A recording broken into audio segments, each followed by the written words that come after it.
أعوذ بالله من الشيطان الرجيم. بسم الله الرحمن الرحيم. الحمد لله رب العالمين. الرحمن الرحيم. مالك يوم الدين. إياك نعبد وإياك نستعين. اهدنا الصراط المستقيم. صراط الذين أنعمت عليهم. الحمد لله نحمده ونستعينه ونستغفره ونعوذ بالله من شرور انفسنا وسيئات اعمالنا من يهده الله فلا مضل له ومن يضلل فلا هادي له واشهد ان لا اله الا الله وحده لا شريك له واشهد ان محمدا عبده ورسوله رب اشرح لي صدري ويسر لي امري واحلل عقدة من لساني يفقهوا قولي. கண்ணியத்திற்குரிய எல்லாம்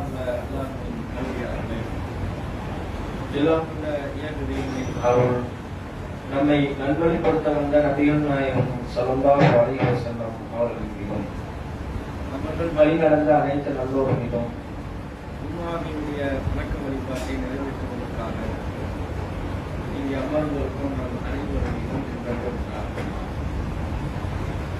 அன்புக்குரிய சகோதரர்களே, இஸ்லாமிய மார்க்கம் தியாகங்களால் வளர்ந்த மார்க்கம். இஸ்லாம் என்கிற இந்த மார்க்கத்தினுடைய வளர்ச்சி நமக்கு முன்பு வாழ்ந்து மறைந்த பல நல்லோர்கள், சத்திய பிரச்சாரத்தை மக்கள் மத்தியில் எடுத்துச் சொன்ன இறைத்தோழர்கள், அவர்களெல்லாம் பல்வேறு விதமான தியாகங்களில் ஈடுபட்டு அர்ப்பணிப்புகளை செய்து இந்த மார்க்கத்தை வளர்த்தார்கள். இஸ்லாத்தினுடைய அடிப்படையான கொள்கை ஓரிரை கொள்கை. ஒரு இறைவனைத்தான் வணங்க வேண்டும் என்கிற தௌஹீத். அந்த கொள்கையை சொல்லுகின்ற பொழுது அது மக்கள் மத்தியில பல்வேறு விதமான எதிர்ப்புகளை உண்டாக்குகின்றது, பல்வேறு விதமான பிரச்சனைகளை ஏற்படுத்துகிறது. ஊர் மக்கள் பகைக்கின்றார்கள், சொந்த பந்தங்கள் எதிர்க்கின்றார்கள். இப்படியான இன்னல்கள் ஏற்படுகின்ற பொழுது இந்த கொள்கையை சொல்லக்கூடிய நன்மக்கள் கொள்கைக்காக வேண்டி, இதை பிரச்சாரம் செய்த காரணத்திற்காக வேண்டி தங்களுக்கு நேரக்கூடிய இன்னல்களையும் துன்பங்களையும் சகித்துக் கொள்ள வேண்டிய நிலைக்கு தள்ளப்படுகிறார்கள். அவ்வாறு சகித்துக் கொள்ளக்கூடிய நிலையில்தான் ஊர் மக்களினுடைய எதிர்ப்புகள் எல்லாம் எதிர்கொள்ள வேண்டிய நிலையில்தான் தியாகம் செய்யக்கூடியவர்களை அவர்களுக்கு உண்டார்கள். இறைத்தூதர்களை எடுத்துக்கொண்டால் அல்லாஹ் ரப்பல் ஆலமீன் திருக்குர்ஆனில் சொல்லப்பட்டிருக்கிற பல இறைத்தூதர்களுடைய வரலாறுகளை நாம் பார்க்கும்போது யாரெல்லாம் இந்த கொள்கையை பிரச்சாரம் செய்கிறார்களோ அவர்களெல்லாம் இலகுவான முறையில் இந்த கொள்கையை பிரச்சாரம் செய்யவில்லை. அல்லாஹ் ஒருவனைத்தான் வணங்க வேண்டும், இறைவனின் புறத்திலிருந்து நமக்கு அருளப்படுகிற சட்டங்களைத்தான் நாம் பின்பற்ற வேண்டும் என்கிற இந்த கொள்கையை யாரெல்லாம் இஸ்லாமிய வரலாற்றில் சொல்கிறார்களோ அவர்களெல்லாம் இலகுவான முறையில் பெரும் வரவேற்புகளோடு இந்த கொள்கையை சொன்னார்கள் என்று நாம் எந்த வரலாற்றையும் பார்க்க முடியவில்லை. இறைத்தூதர்களின் எல்லா இறைத்தூதர்களின் வரலாறுகளும் இந்த கொள்கையை சொன்னார்கள். சொன்னதினால் பல இன்னல்களுக்கு ஆளானார்கள். ஊர் மக்கள் தான் விரட்டினார்கள், சொந்த பந்தங்களை அவர்களை பகைத்தார்கள், ஊரை விட்டே துரத்தினார்கள் என்கிற வரலாறுகள் தான் அதிகமாக இருக்கிறது. தூதர்கள் மாத்திரமல்ல, தூதர்களின் வழி நடந்த தூதர்களின் வழிமுறையை பின்பற்றி இந்த மார்க்கத்தை பிரச்சாரம் செய்த ஒவ்வொரு காலகட்டத்தில் உள்ள முஸ்லிம்கள், மூசா அலைஹிஸ்ஸலாம் அவர்கள் என்றால் அவர்களை நம்பிய முஸ்லிம்கள், ஈசா அலைஹிஸ்ஸலாம் அவர்கள் என்றால் அவர்களை நம்பிய முஸ்லிம்கள், நபிகள் நாயகம் ஸல்லல்லாஹு அலைஹி வஸல்லம் அவர்கள் என்றால் அவருடைய காலத்தில் அவர்களை நம்பிய முஸ்லிம்கள் என்று ஒவ்வொரு காலகட்டத்திலையும் தங்களுக்கு அனுப்பப்பட்டிருக்கிற தூதரை நம்பி அவர்கள் வழி பயணித்து அதே சத்திய கொள்கையை மக்கள் மத்தியில் சொல்லக்கூடிய ஏனைய முஸ்லிம்களும் பல்வேறு விதமான இன்னல்களுக்கு ஆளானார்கள். அந்த இன்னல்களை எல்லாம் சகித்துக் கொண்டு துன்பங்கள் நேர்கின்ற பொழுது அந்த துன்பங்களை எல்லாம் ஏற்றுக்கொண்டுதான் சத்திய கொள்கையை தொடர்ந்து அவர்கள் பிரச்சாரம் செய்ய ஆரம்பித்தார்கள். அப்படி என்றால் அந்த வரலாறு, அந்த தௌஹீதினுடைய வரலாறு நமக்கு சொல்லக்கூடிய, இஸ்லாமிய வரலாறு நமக்கு சொல்லக்கூடிய மிக முக்கியமான பாடம், எந்த ஒரு நபரும் தன்னளவில் மார்க்கத்தை கடைபிடிக்கின்ற பொழுது அது முழுமையான ஒரு மார்க்கத்தினுடைய நெறிமுறைகளை பின்பற்றுவதாக ஆகிவிட்டார். ஒருவர் தொழுகிறார், தன்னளவில் ஐவரை தொழுகையில் ஈடுபடுகிறார், தன்னளவில் ரமலான் மாதம் வருகின்ற பொழுது நோன்பு நோக்கிறார், தனக்கு முடிந்த அளவில் ஏழைகளுக்கு தான தர்மங்களில் ஈடுபடுகிறார். இவற்றை செய்வதால் அவர் எந்த விதமான எதிர்ப்புகளையும் சந்திக்க வேண்டிய நிலை வராது. தன்னளவில் கடைபிடிப்பதை தாண்டி பிற மக்கள் மத்தியில் இந்த கொள்கையை சொல்கின்ற பொழுதுதான் பல எதிர்ப்புகள் வரும். அப்படி எதிர்ப்புகளையும் சேர்ந்து அவர் சகித்துக் கொள்ளும் போதுதான் இறைவனத்திலே முழுமையான ஒரு முஸ்லீமாக, அல்லாஹ்வால் அங்கீகரிக்கப்பட்ட ஒரு கொள்கைவாதியாக அவர் மாறுகிறார். அந்த நிலைக்கு நாம் நம்மை ஆக்கிக் கொள்ள வேண்டும். முஸ்லிம்களில் இன்றைக்கு பலரும் இஸ்லாம் என்றால் தங்கள் அளவில் கடைபிடிப்பது என்று அவர்கள் புரிந்து வைத்திருக்கிறார்கள். இஸ்லாம் என்றால் நம்ம அளவுல இஸ்லாத்தை கடைபிடிக்கணும், கொள்கையை ஏற்று செயல்படணும், தொழுகணும், இறைவனுக்கு செய்ய வேண்டிய கடமையை நிறைவேற்ற வேண்டும் என்று தங்கள் அளவில் கடைபிடிப்பதை மாத்திரமே இஸ்லாம் என்று புரிந்து கொள்கிறார்கள். இஸ்லாம் என்பது அதையும் தாண்டி பிற மக்களுக்கும் இந்த கொள்கை, நாம் எதை நல்லது என்று கருதுகிறோமோ, நாம் எதை உண்மை என்று உணர்கிறோமோ அந்த கொள்கையை பிற மக்களுக்கும் எடுத்து சொல்வது. அப்படி சொல்லும் போது ஏற்படக்கூடிய இன்னல்கள் துன்பங்களை சகித்துக் கொள்வது, எதிர்கொள்வது, இவை அனைத்தும் உள்ளடக்கியதுதான் இஸ்லாம் என்பது. தூதர்கள் தங்கள் அளவில் கடைபிடிக்கக்கூடியவர்களாக இருந்திருப்பார்களேயானால் எந்த தூதர்களும் பெரிய அளவில் எதிர்ப்புகளை சந்தித்திருக்க மாட்டார்கள். ஹிஜ்ரத் என்கிற அந்த பயணம், புனித பயணம், நபிகள் நாயகம் ஸல்லல்லாஹு அலைஹி வஸல்லம் அவருடைய வாழ்க்கையிலும் நபிகள் நாயகம் ஸல்லல்லாஹு அலைஹி வஸல்லம் அவர்களை பின்பற்றி வாழ்ந்த ஏனைய முஸ்லிம்களின் வாழ்க்கையிலையும் தங்களுடைய சொந்த ஊரை விட்டு, சொந்த நாட்டை விட்டு இன்னொரு நாட்டிற்கு அகதியர்களாக, அந்நியர்களாக புறப்பட்டு செல்ல வேண்டிய அவசியமே ஏற்பட்டிருக்காது. தங்கள் அளவில் கடைபிடிக்க வேண்டியதாக இருந்தால் ஒரு கட்டத்தில் அதை மக்காவில் உள்ள இணை வைப்பாளர்கள் ஏற்றுக்கொள்ளத்தான் செய்தார்கள். பிற மக்கள் மத்தியில் பிரச்சாரம் செய்வதைத்தான் கடுமையாக எதிர்த்தார்கள். பிரச்சாரம் என்பதும் நாம் ஏற்றுக்கொண்ட இந்த கொள்கையை பிற மக்களுக்கு எடுத்துச் சொல்வதும் அதனால் ஏற்படக்கூடிய இன்னல்களை எல்லாம் சகித்துக் கொள்வதும் மார்க்கத்தின் ஒரு அம்சம். அந்த அம்சத்திலேயும் நாம் நம்மை ஈடுபடுத்திக் கொள்ள வேண்டும். அதற்காக ஏற்படக்கூடிய சின்னஞ்சிறிய இழப்புகளையும் அர்ப்பணிப்புகளையும் தாங்கிக் கொள்வதற்கு நாம் நம்மை தயார்படுத்திக் கொள்ள வேண்டும். இந்த மார்க்கத்திற்கு நம்மால் என்ற பங்களிப்பு, எப்படி நம்முடைய முன்னோர்கள் இந்த மார்க்கம் ஏறப்போவதற்கு தங்களால் என்ற பங்களிப்புகளை செய்தார்களோ, இந்த மார்க்கம் பல பிரதேசங்களுக்கும் பல பகுதிகளுக்கும் வளர்வதற்கு தங்களால் என்ற உழைப்பை செலுத்தினார்களோ, அது போல நம்ம அளவுல இந்த மார்க்கத்தை பிற மக்கள் மத்தியில் எடுத்துச் சொல்வதற்கு என்னால் என்ற பங்களிப்பும், என்னால் என்ற ஒரு உழைப்பு என்று நம்மால் முடிந்த உழைப்பை நாம செய்யணும். அப்படி செய்யும் போது சில தியாகம் செய்ய வேண்டிய, சில இழப்புகளை சந்திக்க வேண்டிய கட்டம் வந்தால் அதை ஏற்றுக்கொள்ள வேண்டும். இந்த மார்க்கத்திற்காக ஏற்றுக்கொள்ளணும். அப்படி ஏற்றுக்கொண்டதுனாலதான் இஸ்லாம் வளர்ந்தது. முஸ்அப் இப்னு உமைர் என்கிற நபித்தோழர், அவங்களாம் இந்த மார்க்கத்துக்காக எவ்வளவு கஷ்டப்பட்டாங்க, எவ்வளவு சிரமத்தை சந்தித்தார்கள். இஸ்லாத்தை ஏற்றுக்கொள்வதற்கு முன்பு பெரிய செல்வந்தர் முஸ்அப் இப்னு உமைர் என்ற நபித்தோழர், அவங்களுடைய குடும்பம்லாம் இஸ்லாத்தை ஏற்றுக்கொள்வதற்கு முன்பு பெரிய செல்வந்தர், பெரும் அளவிற்கு பொருளாதார வசதியை படைத்த ஒரு குடும்பம். குடும்ப ரீதியாக, பொருளாதார ரீதியாக ஒரு மிகப்பெரிய பின்புலம் அவர்களுக்கு இருந்தது. அந்த நிலையில அவருடைய குடும்பத்தார்கள் யாருமே இல்லாம முஸ்அப் இப்னு உமைர் அந்த நபித்தோழர் மாத்திரம் இஸ்லாத்தை ஏற்றுக்கொள்கிறார். அவங்க குடும்பத்தார்கள் இஸ்லாத்தை ஏற்றுக்கல, அவர் மாத்திரம் இஸ்லாத்தை ஏற்றுக்கொண்டார் என்ற காரணத்துக்காக வேண்டி வீட்டை விட்டு துரத்தப்பட்டார். வீட்டை விட்டு துரத்தப்பட்ட அந்த பொழுது அவருக்கு தங்குவதற்கு இருப்பிடம் இல்லை. பள்ளிவாசல தான் அவர் தங்கிக் கொண்டார். சிலரிடத்தில் அடைக்கலத்தை தேடிக்கொண்டு அவ்வாறு அடைக்கலம் கொடுத்த நன்மக்களினுடைய இல்லங்களில் அவர் தங்கிக் கொண்டார். பெரும் அளவுக்கு சிரமப்பட்டார். நபிகள் நாயகம் ஸல்லல்லாஹு அலைஹி வஸல்லம் அவர்கள் அதற்கு பிறகு மதீனாவிற்கு தான் ஹிஜ்ரத் என்கிற அந்த பயணத்தை மேற்கொள்வதற்கு முன்பே முஸ்அப் இப்னு உமைர் அவர்களை நபிகள் நாயகம் அவர்கள் அனுப்பி வைத்தார்கள்.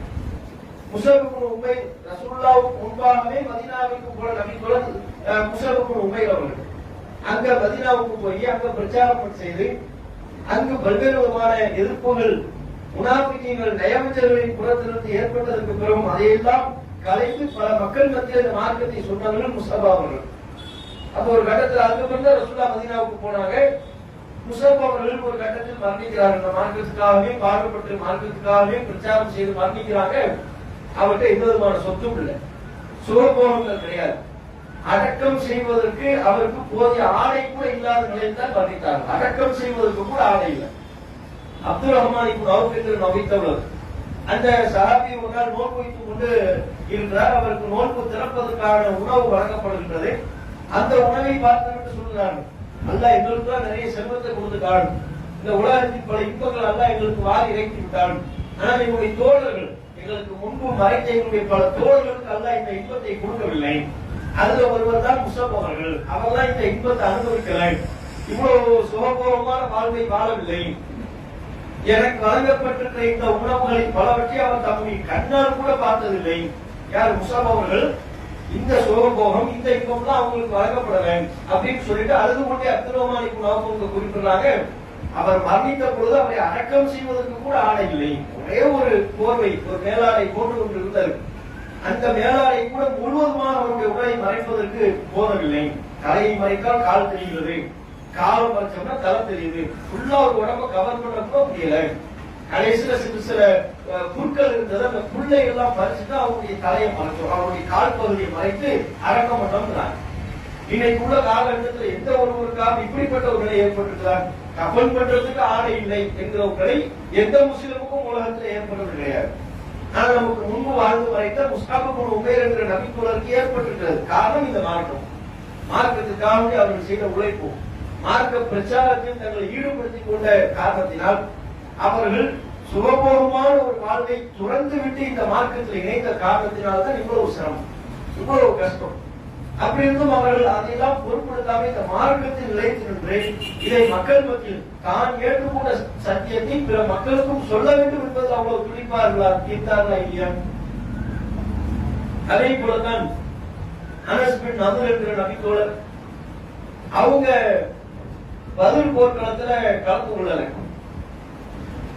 பத்ர் போர்க்களத்துல கலந்து கொள்ளவில்லை என்று சொன்னால் அதற்கு காரணம், அந்த போர்க்களம் திட்டமிட்டு நடைபெற்ற ஒரு போர்க்களம் கிடையாது, திடீர்னு நடந்த ஒரு போர். அந்த நேரத்தில் அவர் வெளியூர்ல இருந்தார். போர்லாம் முடிந்து ரசூலுல்லாஹும் சஹாபாக்கள் வந்ததுக்கு அப்புறம் அனஸ் பின் நதுர் அவங்க சொல்றாங்க, அல்லாஹ்வின் தூதரே, பத்ர்ல நான் கலந்து கொள்வதற்கு உண்டான வாய்ப்பு எனக்கு வழங்கல. இறைவன் மாத்திரம் எனக்கு இன்னொரு போர்க்களத்தில் பங்கு கொள்வதற்குரிய வாய்ப்பை வழங்கினால் நான் என்ன செய்வேன் என்பதை அல்லாஹ் அறிவான், அல்லாஹ்வுக்கு நான் காட்டுவேன் அப்படிங்கிறார். அதற்கு பிறகுதான் உஹது போர்க்களம் வந்தது. உஹது போர்க்களத்தில் இவர் பங்கு கொள்கிறார். ரசூலுல்லாஹ்விடத்துல இப்படி சொன்ன நபித்தோழர், அல்லாஹ் எனக்கு இன்னொரு வாய்ப்பை தந்தால் நான் என்னுடைய பங்களிப்பு என்ன என்பதை அல்லாஹ்வுக்கு காட்டுவேன் என்று சொன்னாரே, அந்த அனஸ் பின் நதுர் அவர்கள் உஹது போர்க்களத்தில் பங்கு கொள்கிறார். போர்க்களத்துல பங்கு கொண்டிருக்கிறாங்க. பெரிய குழப்பம். ரசூலுல்லாஹ் மூத்தா போயிட்டாங்கன்னு ஒரு பொய்யான செய்தி பரப்பப்படுகிறது. அந்த செய்தியை கேட்கும் சஹாபாக்களுக்கு மத்தியில் ஒரே குழப்பம் ஏற்பட்டு பல சஹாபாக்கள் பின்வாங்கி போனாங்க. களத்துல நிற்காம அந்த போர்க்களத்தில் ஏற்பட்ட குழப்பம், ரசூலுல்லாஹ்வே மூத்தா போயிட்டாங்க, இனிமே எதுக்கு போரு, இனிமே எதுக்கு இந்த பிரச்சனைகள், அவ்வளவுதான் நம்ம பழைய மார்க்கத்துக்கு போயிடுவோம் என்கிற அளவுக்கு பல்வேறு விதமான குழப்பங்கள் அந்த சூழலில் ஏற்பட்டது. பல சஹாபாக்கள் போர்க்களத்திலிருந்து பின்வாங்கி போனாங்க. அந்த நேரத்திலையும், குழப்பமான அந்த நேரத்திலையும் அனஸ் பின் நதுர் என்ற அந்த நபித்தோழர் உறுதியாக நின்றார். களத்தில் உறுதியாக நின்றது மாத்திரம் இல்லாம பல சஹாபாக்கள் பின்வாங்கி செல்கின்ற போது இவர் முன்னோக்கி சொல்கிறார், எதிரிகளை நோக்கி முன்னோக்கி செல்கிறார். செல்லும் போது எதிர்கொண்ட நபித்தோழர்களுக்கு தான் கேட்கிறார், ஏன் பின்னால போறீங்க? இனி அஜிது ரீஹல் ஜன்னத்தின் தூணி உஹது, சுவனத்தின் வாடை எனக்கு அதோ அந்த உஹது மலையின் அடிவாரத்திலிருந்து வருகிறது, சொர்க்கத்தின் இலக்கு அங்கே இருக்கின்றது, நீங்கள் ஏன் பின்வாங்கி ஓடுகிறீர்கள் என்று சஹாபாக்களத்துல கேட்டார். அதையும் தாண்டி பல சஹாபாக்கள் போனாங்க குழப்பத்துல. அல்லாஹ்வை நோக்கி வாகனத்தில் போய் கொண்டிருக்கிறார், குதிரையில வேகமா பயணிக்கிறார், எதிரிகளை நோக்கி முன்னோக்குகிறார்.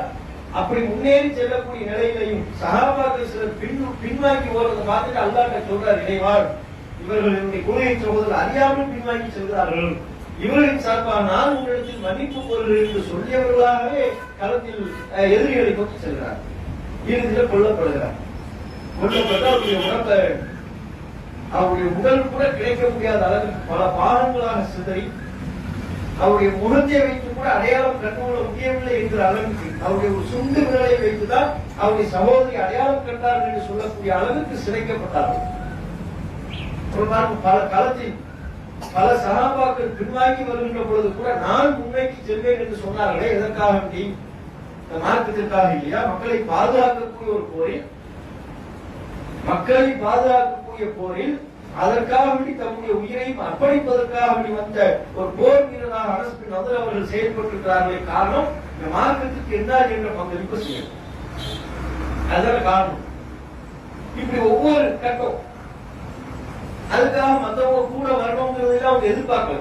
இன்னைக்கு உள்ள காலகட்டத்தில் நம்ம பலருடைய எதிர்பார்ப்பு என்னவாக இருக்கிறது என்றால், நாம் ஒரு நன்மையான காரியத்தில் ஈடுபட வேண்டும் என்றால் நமக்கு துணையா ஒரு 2 பேர் வரணும்னு நம்ம எதிர்பார்க்கணும். ஒரு 4 பேர் கூட இருந்தா தான் நன்மையான காரியத்தை செய்வோம் என்கிற ஒரு எண்ணம் இன்னைக்கு நம்ம பல இடத்துல அது இருக்கு. தொழிலுக்கு வர்றதா இருந்தாலும் சரி, ஒரு தாமாவுக்கு 4 பேர் சந்திச்சு ஒரு நல்ல விஷயத்தை சொல்றதாக இருந்தாலும் சரி, பள்ளிவாசலுக்கு வருவோம். பள்ளிவாசலுக்கு வந்து ஒரு நல்ல ஒரு 4 செய்தியை கேட்போம்னா நம்ம எதிர்பார்க்கிற ஆளுக்கு உட்கார்ந்து இருக்கிறாங்களான்னு பார்ப்போம். யாருமே இல்லைன்னா யாருமே இல்லையே, நம்ம தனியா உட்கார்ந்து இருக்கணும், நாம மாத்திரமே தனியா குரான் எடுத்து படிச்சுக்கிட்டு இருக்கணும் அப்படின்னு கிளம்பி போயிடுவோம். அதே போல ஒரு 2 நபர்களை சந்தித்து பிரச்சாரம் செய்வதற்காக செல்வதாக இருந்தா, அவர் வந்தா தான் நான் போவேன், இவர் வந்தா தான் போவேன், இவங்கெல்லாம் இல்லை நான் மட்டும் ஏன் போகணும், நான் மட்டும் ஏன் அந்த நபர்களை சந்திக்கணும், நான் மட்டும் ஏன் இந்த தாவாவில் இந்த பிரச்சாரத்தில் ஈடுபடணும் என்பன போன்ற எண்ணம் நம்ம சிலருக்கு ஏற்படுகிறது. அனஸ் பின் நதர் அதையெல்லாம் எதிர்பார்க்கலையே. காலத்துல பல சகாபாக்கள் பின்னோக்கி செல்கின்ற பொழுது தம்முடைய இலக்கில் அவர் உறுதியாக இருந்தார். சகாபாக்கள் இப்போல வந்தா தான் நானும் களத்துக்கு போவேன், அவர் நிக்கிறேன், யார் வந்தாலும் வராவிட்டால் ரசூலுல்லாஹே மூத்தா போயிட்டாங்கன்னு செய்தி பரப்பப்படுகிறது. அதனால் எனக்கு என்ன என்று அந்த செய்தியெல்லாம் புறந்தள்ளி விட்டு களத்தில் நின்றார் என்று சொன்னால், இந்த மார்க்கத்திற்காக தம்முடைய உயிரை அர்ப்பணித்தார் என்று சொன்னால், அவரிடம் இருந்த அந்த மார்க்க உறுதி, இந்த மார்க்கத்திற்கு தம்மால் என்ற பங்களிப்பை செய்ய வேண்டும் என்பது அவர் உறுதியா இருந்தார். இப்படி பல சம்பவங்களை சொல்ல முடியும். பல சஹாபாக்கள் இப்படி உருவாக்கப்பட்டார்கள், வார்த்தெடுக்கப்பட்டார்கள். நபிகள் நாயகம் ஸல்லல்லாஹு அலைஹி வஸல்லம் அவங்க கைபர் போர்க்களத்துக்காக வேண்டி சஹாபாக்கள் எல்லாம் தயார்படுத்துறாங்க. நாளைக்கு கைபர் போர்க்களம், எல்லாரும் அங்க களத்துக்கு அனுப்பி வைப்பதற்கு பல சஹாபாக்கள் ரசூலுல்லாஹ் தயார்படுத்துறாங்க. தயார்படுத்தும் போது நாளைக்கு களத்துக்கு போறாங்க, இன்னைக்கு நிறைய செய்திகளை எல்லாம் சொல்றாங்க. சொல்லும்போது குறிப்பிடுறார்கள், நாளை போரின் தலைமை கூடிய ஒரு நபரிடத்தில் கொடுப்பேன், நாளைக்கு தான் கொடுப்பேன், எல்லாரும் வாங்க, நாளைக்கு இந்த நேரத்துக்கு வாங்க, போரின் தலைமை கூடிய ஒரு இடத்துல நான் அழைச்சு கொடுப்பேன், இப்ப நீங்க போயிட்டு வாங்க. சபை கலைந்து விட்டது. சஹாபாக்கள் கலைஞ்சு போறாங்க. போன சஹாபாக்கள் பலரும் எதை விரும்புறாங்கன்னா, நாளைக்கு ஒருவர் அழைச்சு கொடுக்குறீங்களாங்களே, போரின் அந்த தலைமை கூடிய தளபதினு அவர் தான் போரை வழிநடத்தணும், அவர் முன்னின்று ஏழைய வீரர்கள் எல்லாம் வழிநடத்த வேண்டும். அப்படியான ஒரு பொறுப்பை ரசூலுல்லாஹ் கொடுக்குறேங்கிறாங்க. யாரிடத்துல கொடுக்குறேன்னு சொல்லலையே, ஒருவேளை நம்ம இடத்துல கொடுத்தா நல்லா இருக்குமே, அவரா இருப்பாரோ இவரா இருப்பாரோ பலவரா பேசிக்கிறாங்க. பேசிக்கொண்டு ஒவ்வொரு சஹாபாக்களும் எதை விரும்புகிறார்கள் என்றால், ரசூலுல்லாஹ் நம்மை அழைத்து என்னை அழைத்து என்னிடத்தில் அந்த பொறுப்பை ஒப்படைக்கணும், என்னிடத்தில் ஒப்படைத்தால் நன்றாக இருக்கும் விரும்புகிறாங்க. எந்த அளவுக்கு விரும்புகிறார்கள் என்றால், உமர் அவர்கள் குறிப்பிடுகிறார்கள், மா அஹ்பபுல் இமாரத்தை இல்லா யௌமைதி, எந்த நாளும் நான் அதிகாரத்தையும் அந்த தேட்டம் இருந்தது, நம்மளை கூப்பிடணும், நம்ம இடத்துல அந்த பொறுப்பை ஒப்படைக்கணும். ஆனால் சஹாபாக்கள்லாம் வந்து உட்கார்ந்து இருக்கிறாங்க. ரசூலுல்லாஹ் கையில தலைமை கொடி இருக்கிறது. போருக்கு தலைமை தாங்கி செல்வதற்குரிய தளபதியின் கையில் வழங்கப்பட வேண்டிய ஒரு கொடி அது கையில இருக்கு. ஒவ்வொரு முகத்தையா ரசூலுல்லாஹ் பாக்குறாங்க. ஒருவர் விடுபடாமல் எல்லா சஹாபாக்களும் அங்க உட்கார்ந்து இருக்கிறார்கள். ஒவ்வொரு முகத்தையா ரசூலுல்லாஹ் பாக்குறாங்க. அத ஒவ்வொரு சஹாபியும் தன்னுடைய முகத்தை ரசூலுல்லாஹ்வுக்கு முன்பாக வெளிப்படுத்துறாங்க. நான் இங்கதான் இருக்கிறேன், என்ன மறந்துடாதீங்க, என்ன கூப்பிடுங்க, என் கையில கொடுக்காத என்பது போன்று முந்தி அடித்துக் கொண்டு தம்முடைய முகத்தை ரசூலுல்லாஹ்விடத்துல காட்டுகிறார்கள். ஒரு முகத்தையா பாக்குறாங்க. பார்த்துட்டு ரசூலுல்லாஹ் கேட்கிறாங்க, அலி என்னன்னு கேட்கிறாங்க. அலி மட்டும் அந்த சபையில மிஸ்ஸிங், அவர் மட்டும் இல்ல. அலி அவர்கள் வெளியே போயிருக்கிறாங்க, அவரை கூப்பிடுவாங்க, அவரை கூப்பிடுறேன்னு சொல்லி அவர் அழைக்கப்பட்டு அவரிடத்துல கொடி வழங்கப்படுகிறது. இது முஸ்லிம்ல அந்த செய்தி பதிவு செய்யப்பட்டிருக்கிறது. இதுல ரசூல் ஸல்லல்லாஹு அலைஹி வஸல்லம் அவர்கள் ஒரு போர்க்களம் குறித்து சொல்லும் போது கூட அதுக்கு சஹாபாக்கள் ஆர்வப்படுறாங்க. பாருங்க, போருக்கு தலைமை தாங்கி வழிநடத்துறதுனா சாதாரண ஒரு பொருட்கள்.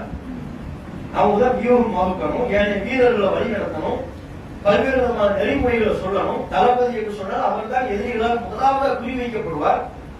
எதிரிகளால் முதலாவதாக எவருடைய தலை குறிவைக்கப்படுமோ அவர்தான் தளபதி.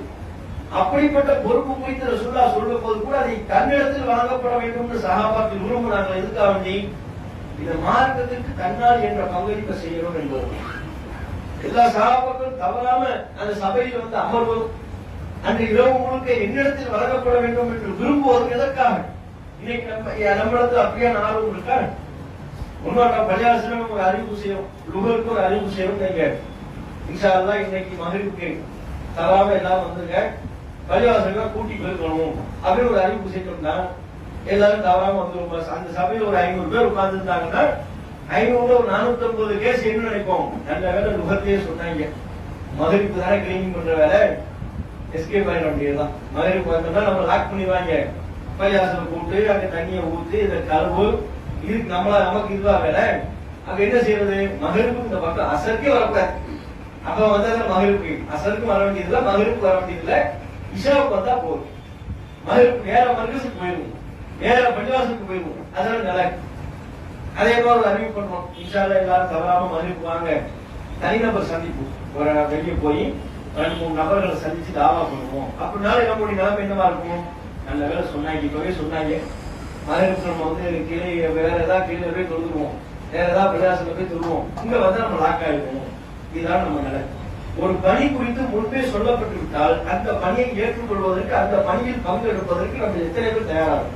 முன்பே சொல்லப்பட்டு விட்டால் இந்த நேரம் எல்லாருமாக இந்த பணியை செய்ய போறோம் என்று சொல்லப்பட்டு விட்டால் எவ்வளவு பேர் நம்ம அந்த பணியை செய்வதற்கு ஆர்வமா இருக்கும். ஆனால் சஹாபாக்களுக்கு போர் குறித்து, போர் கூட்டான தலைமை தாங்கி வழிநடத்தி செல்லக்கூடிய தளபதியின் பொறுப்பு குறித்து சொல்லப்பட்ட போது கூட விரும்பினார்.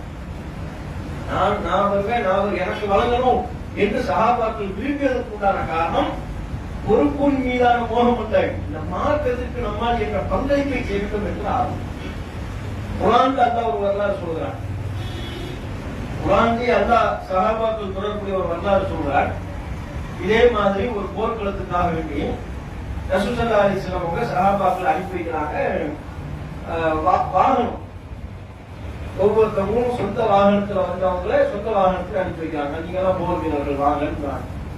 வாகனம் இல்லாம வந்தவங்களே தான் ரசூலுல்லாஹ் தம்முடைய வாகனத்தை கொடுத்து, தங்கள் அரசிடத்துல இருந்த வாகனத்தை கொடுத்து, நீங்க இந்த வாகனத்தில் ஏறி போங்க, இந்த வாகனத்தில் ஏறி போங்க அனுப்பி வைக்கிறாங்க. சொந்த வாகனத்துல வந்தவங்க தேர்வு செய்யப்பட்டாங்க. வாகனம் இல்லாம நிறைய மக்கள் நிக்கிறாங்க. அரசிடத்தில் இருந்த வாகனத்தில் சிலவற்றை கொடுத்தாங்க. இப்போ அரசிடத்துல வாகனம் இல்ல, நபியிடத்துல வாகனம் இல்ல, வீரர்கள் இன்னும் அதிக பேர் நிக்கிறாங்க, சஹாபாக்கள் நிக்கிறாங்க. எங்களே கூப்பிட்டுருங்க, போர்களுக்கு கூப்பிட்டுங்க. ஆனா வாகனம் அவங்கத்துல இல்ல, சொந்த வாகனம் இல்லாதவங்க. அப்புறம் ரசூலுல்லாஹ் சொல்றாங்க, நீங்க எல்லாம் திரும்பி போயிருங்க, நீங்க போர்க்களத்துக்கு நீங்க வீரர்கள் போதுமான அளவுக்கு வீரர்கள் தேர்வு செய்யப்பட்டாங்க, நம்ம இடத்துல இருந்த வாகனத்தை கொடுத்தாச்சு, உங்களை ஏற்றுவதற்கு நம்ம இடத்துல வாகனம் இல்ல, வாகனம் இல்லைங்கிறதுனால நீங்க போர் வீரர்களா பங்கேற்க வேண்டிய அவசியம் இல்லை, நீங்க உங்க வீடுகளுக்கு போங்கன்றாங்க. அதான் குர்ஆன்ல சொல்றாங்க. உலா அலல்லதீன இதா மாத்து, அவர்கள் உங்களிடத்தில் வந்தார்கள், லிதஹ்மிலஹும், நீங்கள் வாகனத்தில் ஏற்றி விட வேண்டும் என்று நம்பி உங்களிடத்தில் வந்தார்கள்.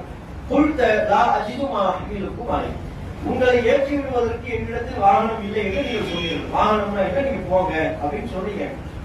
சஹாபாக்கள் திரும்பி போனதை பத்தி அல்லாஹ் குர்ஆன்ல சொல்றான். தவல்லவ், அவங்க திரும்பி போனாங்க. வா அய்யுனுஹும் தஃபீது மினத் தம்இ ஹஸனன் அல்லா யஜிது மா யுன்ஃபிகூன், செலவு செய்வதற்கு நம்மிடத்தில் சொந்த வாகனம் இல்லையே என்று கவலைப்பட்டு அழுதவர்களாக திரும்பி சென்றார்கள். அழுதுட்டே போனாங்க. போர்க்களத்துல பங்கேற்பதற்குண்டான வாய்ப்பு நமக்கு இல்லாமல் போய்விட்டதே என்று அழுதவாறே அந்த சஹாபாக்கள் தங்களுடைய இல்லங்களுக்கு திரும்பி சென்றார்கள். வீட்டுக்கு போகும்போது அழுத்து போறாங்க. அவங்க அழுகைக்கான காரணம் என்ன? நம்மிடத்துல வாகனம் இல்லையே. சொந்த வாகனம் இருந்திருந்தால் நபிகள் நாயகம் அவர்கள் நம்மை திரும்பி அனுப்பியிருப்பார்களா? நம்மிடத்துல சொந்தமா வாகனம் இருந்திருந்தா இன்றைக்கு நானும் அந்த போர்க்களத்தில் ஒரு வீரனாக பங்கேற்று இருப்பேனே அப்படின்னு சஹாபாக்கள் வாகனம் இல்லையே என்று அழுது தங்களுடைய வீடுகளுக்கு சென்றார்களாம். எப்படிப்பட்ட ஒரு கவலை! இது எதன் பேரில் இந்த அழுகை அவரிடத்தில் ஏற்பட்டது? போர்க்களத்தில் பங்கேற்க முடியாதது குறித்து திரும்பி போங்கன்னு ரசூலுல்லாஹ் சொன்னா அதுக்கு அழுதுகிட்டு போறாங்க, வீட்டுக்கு போறாங்க, அழுதுகிட்டு போறாங்க. யோசிச்சு பாருங்க. நமக்கு இது மாதிரி சொல்லப்பட்டு வாகனம் இல்லை எல்லாரும் வீட்டுக்கு போங்கன்னா ரொம்ப நிம்மதியா போச்சு. நல்ல வேலை வாகனம் இருந்து நம்மளை தள்ளி விட்டுவாங்களோன்னு நினைச்சோம். நீங்களே சொல்லிவிட்டிய வாகனம் இல்லைன்னு சொல்லிவிட்டிய அப்படின்னு வீட்டுக்கு நிம்மதியாக போக்கு ஒரு நிலைதான் ஏற்படும். ஆனா அவங்க ஏன் அழுதுகிட்டே போனாங்க? அந்த அழுகை அல்லாஹ் குர்ஆன்ல உறுதிப்படுத்துகிறாங்க. அவங்க மன தூய்மையை இந்த மார்க்கத்திற்கு பங்களிப்பு செய்ய முடியவில்லையே என்கிற அவருடைய கவலை அல்லாஹ் குர்ஆனில் உறுதிப்படுத்துகிறான் என்றால் அந்த அளவுக்கு அவர்கள் இந்த மார்க்கத்திற்காக உழைக்க வேண்டும் என்ற சிந்தனை கொண்டவர்களாக தம்மால் முடிந்த அளவில் செயல்படுத்தக்கூடியவர்களாக சஹாபாக்கள் இருந்தார். நபிகள் நாயகம் ஸல்லல்லாஹு அலைஹி வஸல்லம் அவங்க அந்த நன்மக்களை அப்படி உருவாக்கி இருந்தார். நாமும் நம்மால் என்ற பங்களிப்பு, எனக்கு தெரிந்த ஒரு விஷயத்தை பிறருக்கு எடுத்துச் சொல்வது, நம்ம அளவுல மாத்திரம் கடைபிடிப்பதோடு நின்று விடாமல் நம்மால் முடிந்த அளவுக்கு பிறருக்கு நமக்கு தெரிந்த செய்தியை சொல்வது. அதான் இஸ்லாம். அந்த பொறுப்பு நமக்கு தான் வழங்கப்பட்டிருக்கிறது. ஒவ்வொரு இறை தூதர் நபிகள் நாயகம் ஸல்லல்லாஹு அலைஹி வஸல்லம் அவங்களுக்கு முன்பு இறை தூதர் அனுப்பப்பட்ட காலத்திலேதான் மார்க்கத்தை பிறருக்கு சொல்வது அந்த இறை தூதர்களின் பொறுப்பாக இருந்தது. மக்களின் மீது அந்த பொறுப்பு வழங்கப்படல, சுமத்தப்படல. இறை தூதர்கள் தான் மார்க்கத்தை பிறருக்கு எடுத்து சொல்லுவாங்க. ஆனா நபிகள் நாயகம் ஸல்லல்லாஹு அலைஹி வஸல்லம் அவர்களை பொறுத்தவரையிலேயும் அவங்க இறுதி தூதர். ரசூலுல்லாஹ்வுக்கு பிறகு இன்னொரு தூதர் கிடையாது. அப்படியான ஒரு நிலை ஏற்படுகின்ற பொழுது நபிகள் நாயகம் ஸல்லல்லாஹு அலைஹி வஸல்லம் அவர்களின் உம்மத்தினராகிய நமக்கு தான் தூதர்களுக்கு வழங்கப்பட்ட பொறுப்பு அல்லாஹ் நம்மிடத்தில் ஒப்படைக்கிறது. நபிக்கு அப்புறம் ரசூலுல்லாஹ்வுக்கு பிறகு இன்னொரு நபி இல்லை என்கிற காரணத்தினால நபிகள் நாயகம் இருந்தால் என்னென்ன பிரச்சாரங்களை எல்லாம் செய்வார்களோ, இருக்கும்போது என்ன செய்தார்களோ, இருக்கும் வரை எதை செய்தார்களோ அதை அவருடைய இறப்பிற்கு பிறகு நாமும் செய்ய வேண்டும். வாழும் பொழுதும் அந்த காலகட்டத்தில் உள்ள முஸ்லிம்கள் செய்ய வேண்டும். இப்படியான பொறுப்பு நமக்கு வழங்கப்பட்டிருக்கிறது. வேற எந்த சமூகத்துக்கும் வழங்கப்படாத பொறுப்பு. அந்த சமூகத்திலாம் அந்த தூதர்கள் தான் பிரச்சாரம் செய்வார்கள். நபிகள் நாயகம் அவருடைய சமூகத்தில் நபிகள் நாயகம் பிரச்சாரம் செய்வார்கள். அவருடைய உம்மத், அவருடைய சமுதாயமாகிய நாமும் பிரச்சாரம் செய்யணும். அப்படியான பொறுப்பு வழங்கப்பட்டிருக்கிற நாம இந்த மார்க்கத்தை நபிகள் நாயகம் அதனால்தான் சொன்னார்கள், பல்லிஹு அன்னி வலவ் ஆயா, என்னை பற்றிய ஒரு சிறு செய்தியை நீங்கள் அறிந்திருந்தாலும் அதை பிறருக்கு சொல்லுங்கள் என்றார். பெரிய அளவுக்கு செய்திகள் தெரிஞ்சாதான் போய் சொல்லணும். நிறைய பேர் என்ன நினைக்கிறாங்க, மார்க்க சொல்லணும்னா அதுக்கெல்லாம் புகாரியை படிச்சிருக்கணும், ஹதீஸ்களை எல்லாம் கரைத்து குடித்திருக்க வேண்டும், திருக்குறானை மனனம் செய்திருக்க வேண்டும், இல்லாத பல நிபந்தனைகளை இவங்களா உருவாக்கி கொண்டு அப்படி இருந்தா தான் பிரச்சாரம் செய்யணும், இப்படி இருந்தா தான் மக்களுக்கு எல்லாம் ஹதீஸ்களை சொல்லணும் நினைக்கிறாங்க. ரசூலுல்லாஹ் சொல்லிட்டாங்க, என்னை பற்றி ஒரு சிறு செய்தி உங்களுக்கு தெரியுமா? வலவ் ஆயத்தன், ஒரு ஆயத், குர்ஆன்ல ஒரு ஆயத்து பார்க்கிறோம், ஒரு ஆயத்தின் பக்கமா இருக்கு, சின்ன அளவுக்கு இருந்தாலும் அந்த அளவில் ஒரு செய்தியை என்னை பற்றி நீங்கள் அறிந்து வைத்திருந்தாலும் அதை நீங்க மக்களுக்கு சொல்லுங்க. வல்லிஹு, அதை நீங்க கபலில் எடுத்து வையுங்கள், மக்களுக்கு எத்தி வையுங்கள் என்று நபிகள் நாயகம் ஸல்லல்லாஹு அலைஹி வஸல்லம் சொல்றாங்க. அதை நம்ம ரொம்ப அலட்சியமா கவனமின்மையாக நாம இருக்கோம், கவன குறைபாட்டுடையவர்களாக இருக்கும். சொல்றதா இருந்தா அவங்கதான் சொல்லணும், இவங்கதான் சொல்லணும். பக்கத்துல ஒருத்தர் நிற்பாரு, அவருக்கு சொல்றதா இருந்தா கூட அதுக்கும் ஒரு ஆலிம்சாக தான் தேவை. ஆலிம்சாங்க அவருக்கு அதை பத்தி தெரியல, நீங்க சொல்லுங்க, ஏன் நீங்க சொல்ல வேண்டியதானே, இல்ல ஆலிம்சா தான் சொல்லணும், மார்க்கம் படிச்சவங்க தான் மக்களுக்கு சொல்லணும், அப்படிலாம் எதுவுமே இல்லை. ஒவ்வொருவருக்கும் அந்த பொறுப்பு வழங்கப்பட்டிருக்கிறது. அனைவரையும் அல்ல கேட்டுக்கொள்ளாங்க. உனக்கு தெரிந்த விஷயத்தில் எந்த அளவுக்கு நீ மக்களுக்கு சொன்ன, இந்த மார்க்கத்துக்கு நீ எந்த அளவுக்கு பாடுபட்டாய், இந்த மார்க்கம் மேலோங்குவதற்கு, இந்த மார்க்கம் பிற மக்களை சென்றடைப்பதற்கு உன்னுடைய உழைப்பு என்ன என்று அல்லாஹ் ஒவ்வொரு இடத்தையும் கேள்வி எழுப்பான். மார்க்கத்தை கற்றறிந்த ஆளுங்களுக்கு கூடுதலான கேள்விகள் என்றால் மார்க்கத்தை ஏற்றுக்கொண்டு செயல்படக்கூடிய மக்களுக்கும் அல்லாஹ் கேள்வி எழுப்புவான். அப்படி கேள்வி எழுப்புகின்ற பொழுது, இறைவா நான் பல பேருக்கு இந்த செய்தியை சொன்னேன், என்னால் என்ற பங்களிப்புகளை நான் வழங்கினேன் என்று சொல்லக்கூடிய அளவில் ஒரு நம்முடைய செயல்பாடுகளை அமைத்துக் கொள்ள வேண்டும். அப்படிப்பட்ட நன்மக்களாக அல்லாஹ் ரப்புல் ஆலமீன் நம் அனைவரையும் ஆக்கி அருள் புரிவானாக என்று கேட்டு முதல் உரை